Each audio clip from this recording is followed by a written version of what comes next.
It seems repercussions of the rail strike are already being felt amongst the Hunter Valley's coal customers overseas. The chairman of the New South Wales Coal Association, Bruce Thompson, is visiting customers in Japan and Korea. And in this cable from Tokyo, Mr Thompson says that those customers are appalled and dismayed at the disruption to coal shipments. In both Korea and Japan, Mr Thompson has found it hard to explain to Asian coal customers why, in a buyer's market, there should be delays. Japanese companies have been outspoken in their criticism of the present situation.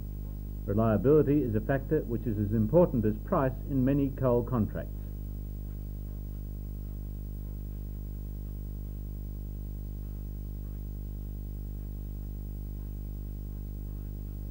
Mr Thompson says that already coal customers are looking for alternative sources of supply. In the past, strikes here have been quickly exploited by coal suppliers in other countries. Mr Thompson concludes his cable saying that the tonnage lost already is significant and that each day the strike continues increases the risk of a permanent rearrangement of supply sources at the expense of Newcastle and the Hunter area and the security of employment of New South Wales mine workers.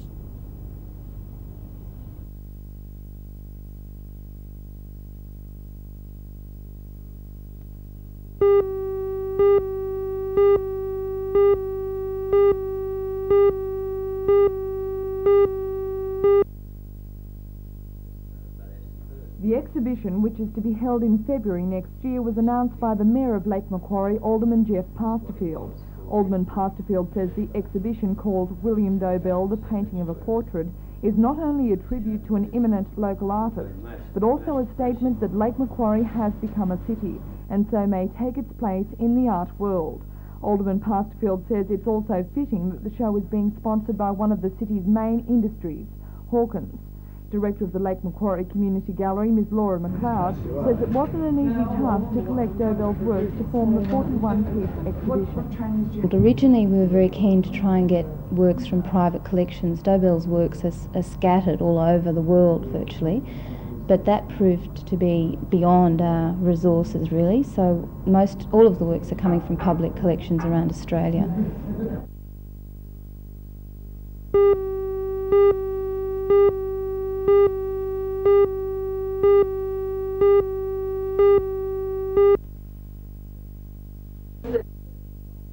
Was first described in America with the other groups concerned with the treatment of haemophiliacs. I'd now ask Dr. Sutherland. The head of the Hunter we call kappa sheet, but we've stuck with carposies.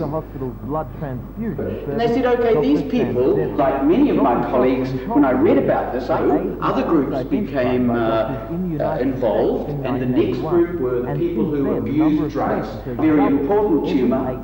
It's rare. Syndrome is less than that. A syndrome is a group of things that go together. Syndrome, it's not a disease, it's a young, seemingly healthy male homosexuals in the United States. And one report was, hey, these people have, terrified him, have compromised immunity. And the A is very important. It is acquired. It is something you get. The haemophiliacs. AIDS is an infectious disease because that's the way it's transmitted from one person to the other. But the infectivity is obviously quite low. If you do catch the disease, what are your chances of successfully fighting it off? Well, obviously there is a whole gradation starting from somebody who meets the virus, raises antibodies against it and simply deals with it as we all deal with the flu and measles and all kinds of other things. Then there are people who get sick but very clearly recover. And then finally, and we believe it's a very small minority of all those that meet the virus will go on to that very serious end stage, which is the disease that we call AIDS.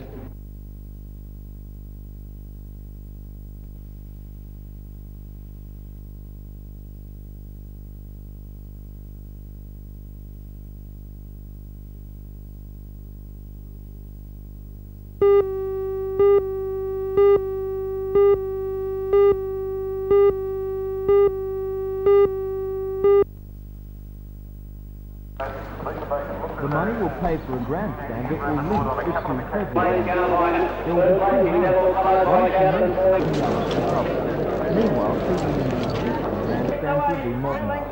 Secretary of the NJC, Mr. Brian Judd, said last night that Broadmeadow Racecourse will soon have the Flinders around the turn of the Winfield goal cover. And Heroic Blaze moves up to join, spend the money, but forward charges, race clear. Forward charge, 200 to go, kicked away. 2 lengths on Admiral Lincoln, third Heroic Blaze down the outside, Kingdom's Treasure, and right down the outside, Saloon Passage. The leader forward charge, 2 lengths behind it, Admiral Lincoln, who I don't think can pick it up. Saloon Passage and Lost Valley battling on it.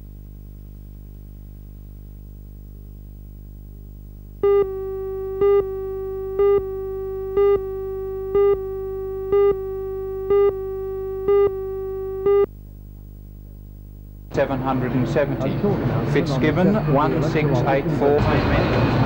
Anything to me. I, Kevin James Short, Divisional Returning Officer for the Electoral Division of Hunter, do now declare Mr. Eric John Fitzgibbon to be the duly elected member to serve in the House of Representatives of the Parliament of Australia for the Division of Hunter. Congratulations, Eric. Mr. Fitzgibbon, a Curry High School teacher and former mayor of Cessnock, started his first 3 years as a federal politician. And really then I believe he's a very articulate. By just 2,857 votes. Were you surprised how well the Liberal and National Party candidates did poll? I wasn't surprised at all by how well they polled. Before the results came in, both the Liberal and National Party candidate were saying that they believed that they would win. Well, I thought they had a very good chance too, because 84% of this electorate of Hunter comes from the federal seat of Patterson, Frank O'Keefe's area. Now, everyone agreed it would be a close contest. Now, we won. But in the electorate of Shortland, it wasn't such a close-fought battle. Intention to contest the election in respect of the division of Shortland. Kane, Milton Clive, 88 Dulwich Hill, unemployed. Congratulations, Mr. Morris won with 37,000 votes. Now call on Peter to an increased level of support for the government's policies and a confidence in government. Look, please, John, through you. I saw that man on television. He had a big piece of paper and he said all you had to do was put a 1 in the square. It has more to do with the penetration and effectiveness of that advertising campaign rather than any so-called protest vote or deliberately informal vote. It was rather a measure of the effectiveness of the campaign.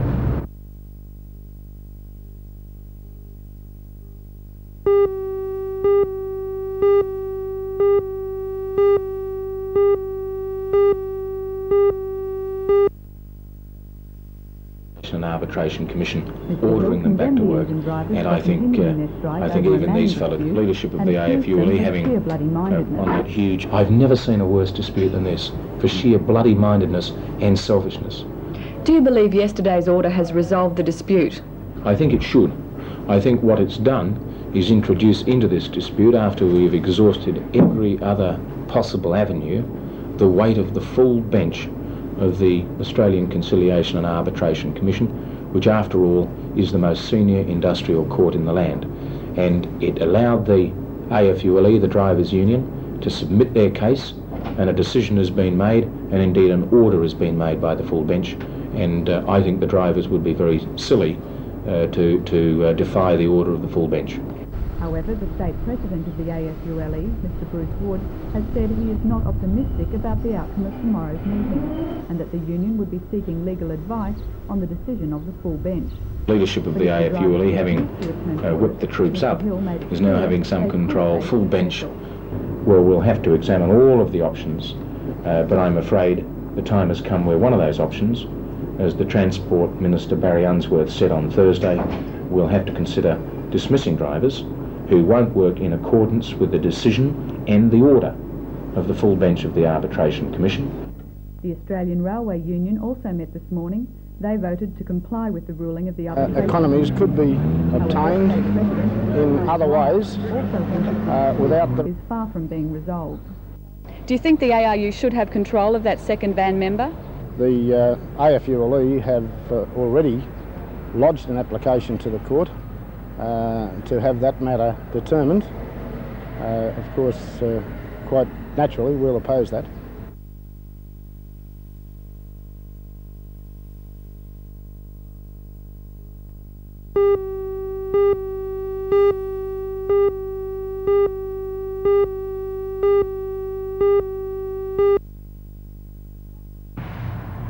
The thrust of Drive Alive in 85 is that it's the driver's responsibility in every Typical instance situation. to ensure Apparently road clear safety vision, standards you're are driving maintained. within the speed limit. The Community, Minister for Transport, Mr. for Peter the media Morris, to can constantly accidents on the road, but crashes, which in most cases could be avoided. From now on, over this Christmas period and New Year period, if we are to avoid road casualties in the region, then we have to convince more and more drivers that he or she alone carries the responsibility for their involvement in a road crash, that if they are to drive safely on the road, then he or she have to recognise that it's their attitude, their impatience, their aggression or their lack of judgment that needs to be improved. And the Chief Executive of NBN Limited, Mr. Joe Sweeney, said the format of the campaign, to emphasise the driver, comes from conclusions being drawn by the Federal Police of road safety, that the easy options, such as vehicle design, seatbelts and random breath testing, have been used up and something more is needed. Drive Alive in 85 commences with the program to be shown tonight on NBN at 7:30 p.m. The campaign will continue through 1985 with community service announcements, segments and programs covering many points that can help us avoid crashes. The campaign has the support of the Minister for Transport, Mr. Peter Morris. But most importantly, we need your support. Please take care.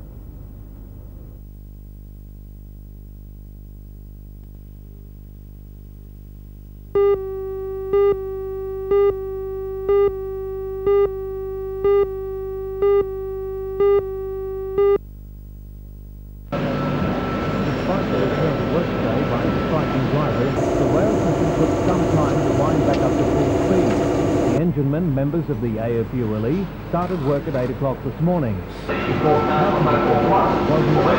in Sydney just after 9 o'clock.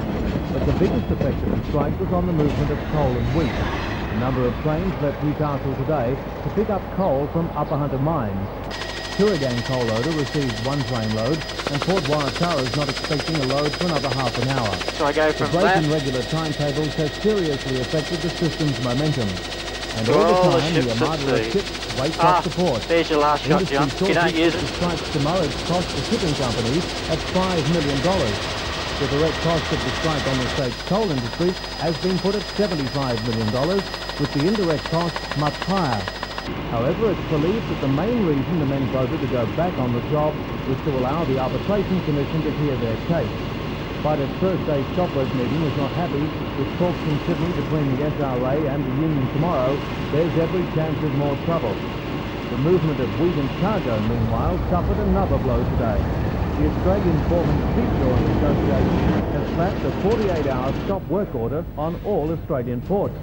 The coal loaders have been exempted, but wheat and cargo loading will be at a standstill. The Australian Wheat Board says the industry has been seriously undermined by the disputes. The board state manager, Tom Pyle, says the 3-week strike has prevented about 120,000 tons of grain from being shipped, but warned that a more damaging consequence of the stoppage is loss of confidence by overseas buyers in Australia's ability to supply.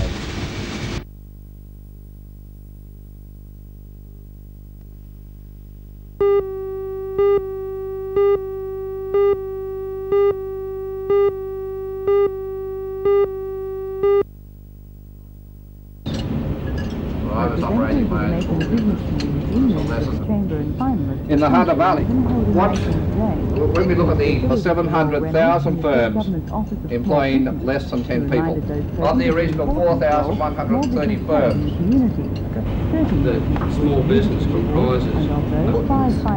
I'm aware of your report. We made the award last year with Lawrence of Pipeline, Ladies and gentlemen, Wall is indicating manufacturers in and the workforce. C&W Construction. Organising Stuart White also together in explaining that the Chamber has decided on the annual award to promote and recognise small business as an equal part in making because they don't have any corporate person. presented by the newly C&W Construction. Making company C&W Construction, represented by Mr. Terry Cox. Mr. Cox was formerly Terry Cox's wife, and most worked in the building, civil engineering and plant hire industry in 1970. Well, you must say more than that.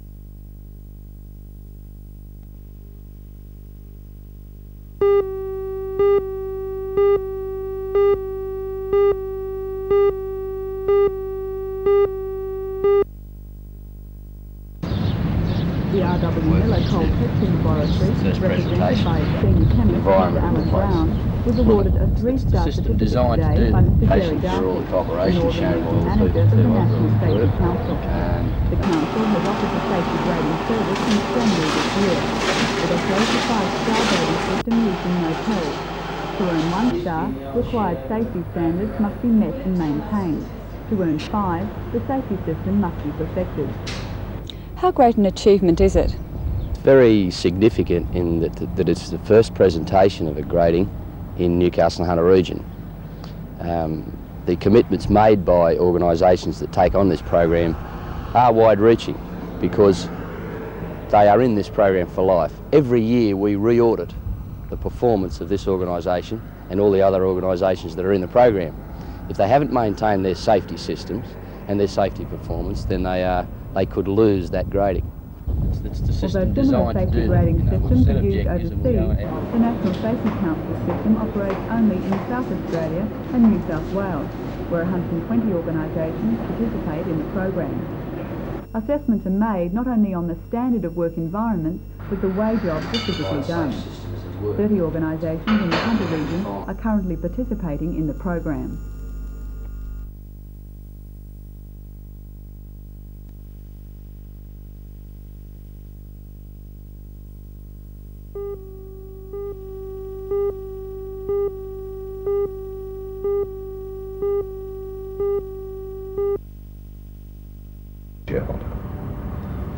The rest of the company will be formed with...